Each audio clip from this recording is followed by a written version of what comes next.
بسم الله الرحمن الرحيم. تبارك الذي بيده الملك وهو على كل شيء قدير، الذي خلق الموت والحياة ليبلوكم أيكم أحسن عملا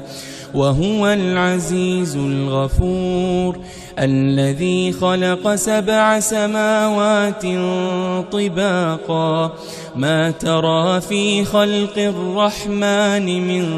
تفاوت فارجع البصر هل ترى من فطور ثم ارجع البصر كرتين ينقلب إليك البصر خاسئا وهو حسير، ولقد زينا السماء الدنيا بمصابيح وجعلناها رجوما للشياطين وأعتدنا لهم عذاب السعير، وللذين كفروا بربهم عذاب جهنم وبئس المصير، إذا ألقوا فيها سمعوا لها شهيقا وهي تفور تكاد تميز من الغيظ، كلما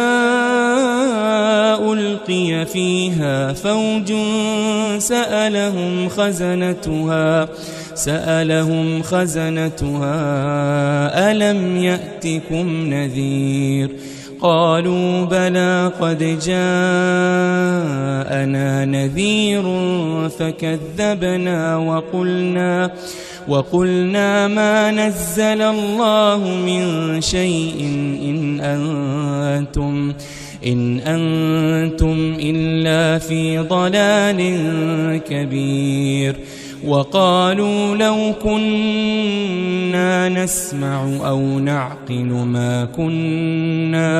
ما كنا في أصحاب السعير، فاعترفوا بذنبهم فسحقا لأصحاب السعير.